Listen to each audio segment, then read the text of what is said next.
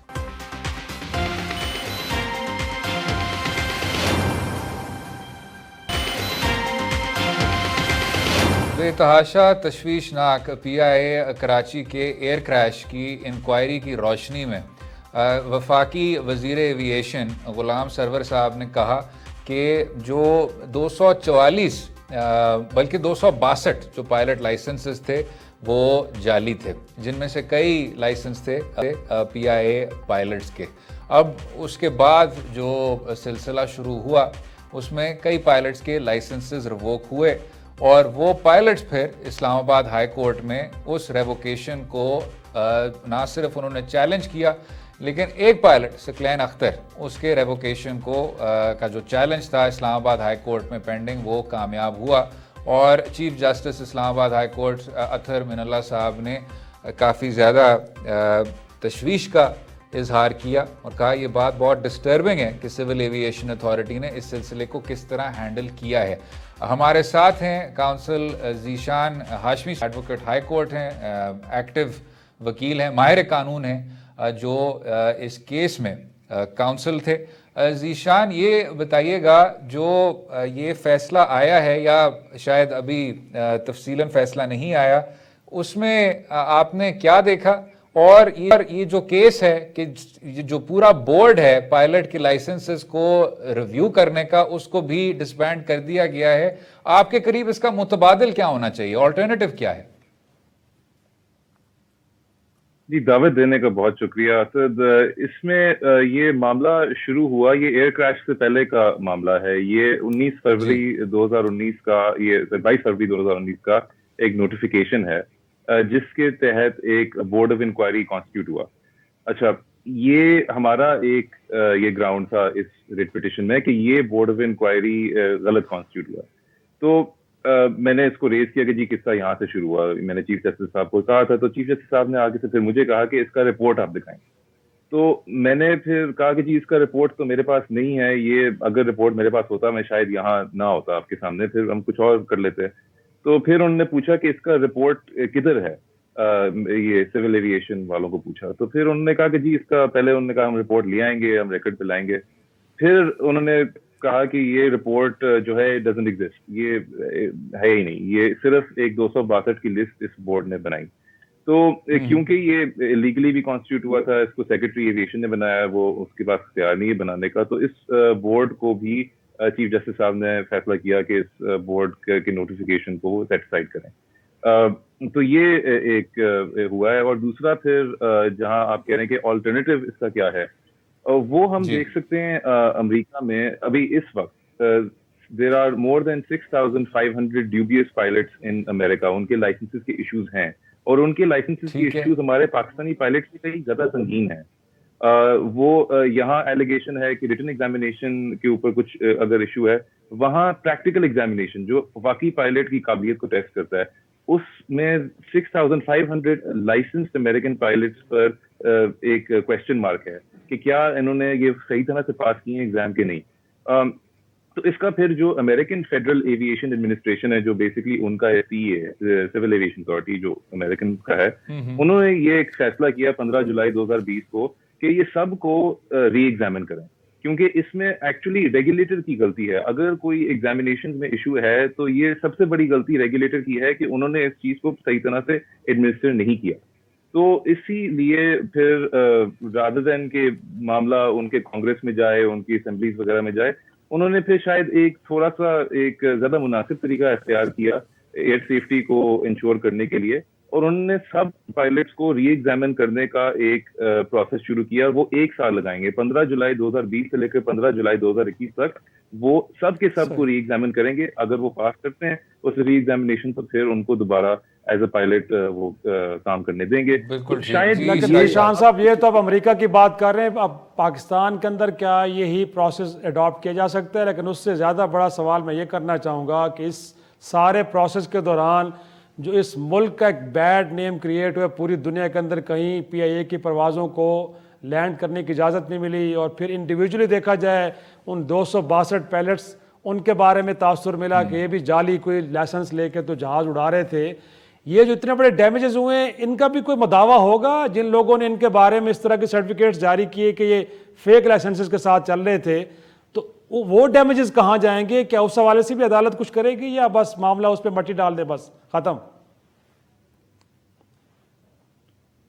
نہیں, ابھی ہمارے پاس بڑا ایک سنہرا موقع ہے, کیونکہ اس پٹیشن میں ہم نے ایک گراؤنڈ یہ بھی لیا تھا کہ جو director general civil aviation authority ہے DGCA, وہ تھے سیکرٹری ایویشن. تو بیسکلی جو سیکرٹری ایویشن تھے ان کو ایڈیشنل چارج دیا گیا تھا as director general civil aviation authority. تو ہم نے کہا کیونکہ سارے آرڈرز ہمارے کیس میں director general civil aviation authority نے دیے ہیں, تو وہ ود آؤٹ لافل اتھارٹی وہ غیر قانونی طور پر وہ پوزیشن پر تھے, اس لیے وہ یہ آرڈر سیٹسفائڈ ہونے چاہیے. تو اس پر چیف جسٹس صاحب نے کہا کہ ہم پھر انہی پروسیڈنگز کے اندر ایک نیا DG کیوں نہیں لگاتے.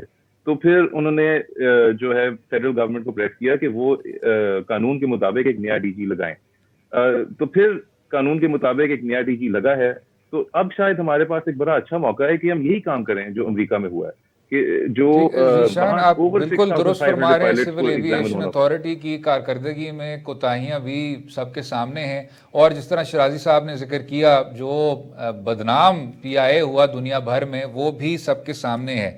لیکن جو کراچی کا کریش تھا, آپ صحیح کہہ رہے ہیں, آپ کا جو کیس تھا وہ کراچی کریش کو پریڈیٹ کرتا ہے, لیکن کچھ ایسے پائلٹس ہیں ابھی اس انکوائری رپورٹ میں بھی جو بنیادی نقطہ ہے وہ یہی ہے کہ یہ سب کا سب پائلٹ ایرر کی وجہ سے ہوا تھا. تو کیا یہ طریقہ آپ نے ابھی امریکہ کا بھی حوالہ دیا, ادھر اس پر پراپر طور پر عمل درآمد کیا جا سکے گا کہ ایک صاف اور شفاف طریقے سے سب کے جو کریڈینشلز ہیں اور ان کا جو ریکارڈ ہے اس کو ایک بار پھر اس نظر ثانی کی جائے, اس کو ریویو کیا جائے, تاکہ جو سب سے کوالیفائڈ پائلٹس ہیں وہ ہی سب پاکستانی شہریوں کی جانوں کے ذمہ دار ہوں؟ جی بالکل, یہ بڑا آسان ہے. جو امریکہ میں کام ہو رہا ہے وہ بہت مشکل ہے. آپ نے پریکٹیکل ایگزامینیشن ان سب سے دوبارہ لینا ہے. اگر آپ پاکستانی پائلٹس کو دیکھیں تو یہاں صرف ریٹن ایگزامینیشن دوبارہ لینا. ریٹن ایگزامینیشن دوبارہ لینا is not a big deal at all. مطلب یہاں بھی جو ہے کہ کوئی بھی ایگزامینیشن دوبارہ دینا ہے, ایک آپ نے جا کر ایک رائٹنگ میں یا کمپیوٹر پر یہ انہوں نے ایگزام دینا ہے. یہ ایڈمنسٹریٹولی اتنا مشکل کام نہیں ہے. اور جو بھی یہ سارے لوگ ہیں جتنے pilot at least there I have come across in I can only speak to my clients, لیکن میرے کلائنٹس کے پریکٹیکل پیرامیٹرز بڑے زبردست تھے. تو ان کو صرف اگر ایک ایلیگیشن ہے وہ بھی پروو نہیں کر سکی حکومت کہ یہ ان کی ریٹن ایگزامینیشن میں ایشوز ہیں, تو make them sit the exams again and if they pass them تو پھر وہ اپنا کام اچھی طرح سے جس طرح پہلے بھی کر رہے تھے. ہاشمی ایڈوکیٹ ہائی کورٹ, بہت شکریہ شو میں شامل ہونے کا, ہمیں قیمتی وقت دینے کا. اور جیسے آپ نے سنا, اشحد ضرورت ہے کہ ان تمام کریڈینشلز کو ایک بار پھر ریویو کیا جائے اور جو PIA کا دنیا بھر میں ریپوٹیشن جو بن گئی ہے اس کو بھی مثبت طریقے سے بحال کیا جائے. امید ہے آپ کو آج کا پروگرام پسند آیا ہوگا. مجھے اور شرازی صاحب کو اپنی رائے سے بھی آگاہ کیجیے اور اجازت دیں کل تک. خدا حافظ.